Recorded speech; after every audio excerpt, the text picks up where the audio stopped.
सच्चाई सच छुपने नहीं देंगे। कहते हैं इश्क और जंग में सब कुछ जायज है, क्या वाकई ये सच है कहावत? इजराइल हमास जंग को देखकर तो ऐसा ही लगता है कि ये कहावत वाकई सच है। इसलिए ये बात कह रहा हूं कि जहां एक तरफ पूरी दुनिया में शोर और हंगामा कर कर इजराइल और उसके समर्थक देश, विशेषकर अमेरिका और बरतानिया, हमास को आतंकवादी संगठन कहकर हमास को नष्ट करने के बहाने से फिलिस्तीन के मासूम लोगों की जान लगातार ले रहा है। अब तक तकरीबन जंगबंदी से पहले तक का जो आंकड़ा है वो तकरीबन 20,000 तक पहुंच चुका है, जहां अधिकांश बच्चे और महिलाओं के मारे जाने की खबरें आप तक पहुंची हैं। लेकिन जब जंगबंदी आर्जी तौर पर हुई थी, यानी सीज फायर का जब एग्रीमेंट हुआ था, जिसमें दोनों तरफ से बहुत सारी शर्तें थी और दोनों ने अपने शर्तों के आधार पर सीज फायर के बाद कैदियों का आदान प्रदान किया, और उसके बाद अब जब जंगबंदी का समय खत्म हो गया, यानी सीज फायर के जो डेट थे वो खत्म हो चुके हैं, उससे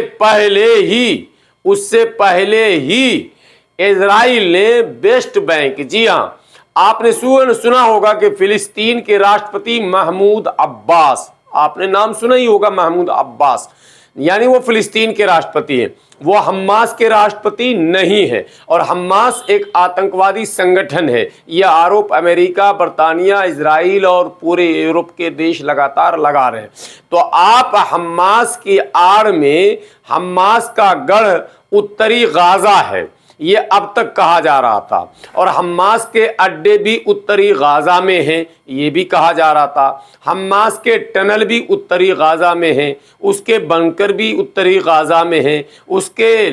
मिसाइल के लॉन्च करने के लॉन्च पैड भी उत्तरी गाजा में हैं। आपने उत्तरी गाजा में मुसलसल 45-50 दिनों तक जो बमबारी की और फिर ग्राउंड ऑपरेशन किया, तो आपने दुनिया को ये बताया कि हम हमास को नेस्तो नाबूद करने जा रहे हैं। तो सवाल ये पैदा होता है, हमास कितना नेस्तो नाबूद हुआ ये तो एक अलग चैप्टर है, लेकिन उस हमास के नेस्तो नाबूद करने के बहाने आम फिलिस्तीनी शहरियों, मासूम शहरियों और बेकसूर शहरियों को आपने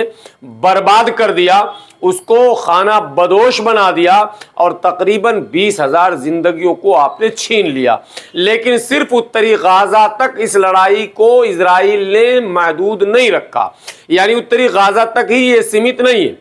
वक्तन फवक्तन दक्षिणी गाजा में भी बमबारी हुई, और वेस्ट बैंक जो कि पूरी तरह से महमूद अब्बास के कब्जे में है, यानी कि वहां जो आर्जी हुकूमत है वो महमूद अब्बास की है, वहां भी इजरायली फौजियों ने हमले शुरू किए। सर्च ऑपरेशन के नाम पर, छापामारी के नाम पर पहले तो गोलियों का बौछार शुरू हुआ, उसके बाद बम बारूद भी बरसना शुरू हो गया। तो सवाल यह पैदा होता है कि आपकी लड़ाई हमास से है या फिलिस्तीन से? ये सवाल तो दुनिया आपसे पूछेगी और पूछनी भी चाहिए। अगर हमास से आपकी लड़ाई है तो आप अपनी लड़ाई को हमास तक केंद्रित रखते या फिर हिजबुल्लाह और हूती से लड़ते, लेकिन आप आम फिलिस्तीनियों से जब सीधे सीधे लड़ रहे हैं, और उत्तरी गाजा ही नहीं, दक्षिणी गाजा भी, और साथ में वेस्ट बैंक भी, और वो तमाम वेस्ट बैंक के शहरों को जब आप निशाना बना रहे हैं, तो ये साफ हो जाता है कि आप पूरी तरह से फिलिस्तीन से जंग कर रहे हैं, और फिलिस्तीनियों की मजीद जो बची हुई जमीन है उस पर भी आप कब्जा करना चाहते हैं। ऐसे में अगर हमास आपका मुकाबला कर रहा है तो फिर हमास आतंकवादी संगठन नहीं हो सकता, फिर तो हमास ही फिलिस्तीन का प्रतिनिधि कहलाएगा। ये मैं नहीं कह रहा हूं, बल्कि आपके कारनामे, यानी कि इजराइल के जो कारनामे हैं, इजराइल जिस तरह से जंग कर रहा है, इजराइल जिस तरह से जंग में निशाना बना रहा है, इजराइल जिस तरह की बमबारी कर रहा है, इजराइल के सैनिक जिस तरह की गोलीबारी कर रहे हैं, उससे ये लग रहा है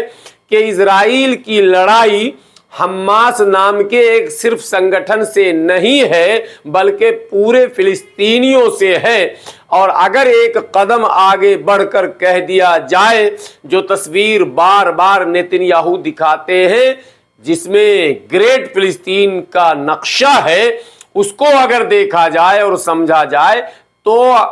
इजराइल की जंग पूरे अरब से जंग है। लेकिन इस जंग को किस तरह से इजराइल लड़ रहा है और कैसे अमेरिका उसका साथ दे रहा है और कैसे उसके साथ बर्तानिया, फ्रांस, जर्मनी, इटली और ऑस्ट्रेलिया खड़ा है, ये समझने के लिए इतना ज़रूरी है कि ये कोई आतंकवादी संगठन के खिलाफ कोई ऑपरेशन नहीं है। आतंकवादी संगठन 1, 2, 10, 20, 50, 100, 200, 500, 1000, 2000 तो हो सकते हैं, लेकिन लाखों की तादाद में नहीं हो सकते। एक बात। दूसरी बात, अगर आतंकवादी संगठन है तो उसको मिटाने के लिए आप बेकसूर निर्दोष शहरियों को निशाना नहीं बना सकते। हाँ, उसको मिटाने के चक्कर में 2-4 शहरी अगर उसके जद में आते हैं तो ये तो एक बात कही जा सकती है कि वो गलती से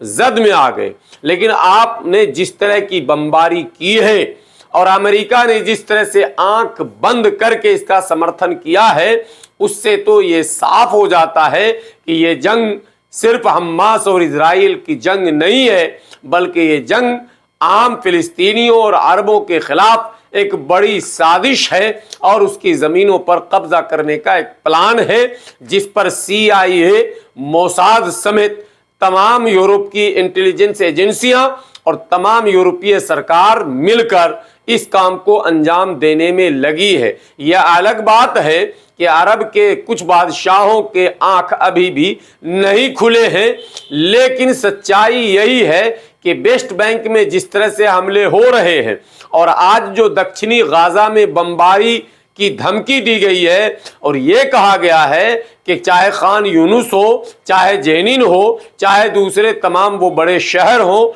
उनको पूरी तरह से मिटा दिया जाएगा, ये इजरायली सेना की तरफ से जो धमकी दी गई है, इससे ये साफ हो गया है कि अब इजराइल के निशाने पर पूरा फिलिस्तीन का खित्ता है और अरब के दूसरे ममालिक भी हैं। जंग फिर शुरू हो चुकी है, सीज फायर खत्म हो चुका है और अब 55वें दिन में ये जंग दाखिल हो चुका है। इंतजार कीजिए, अब जो दूसरे राउंड की लड़ाई शुरू हो रही है, इस लड़ाई में कौन किस पर भारी पड़ता है, किसका कितना नुकसान होता है, या क्या फिर कतर और अमेरिका के बीच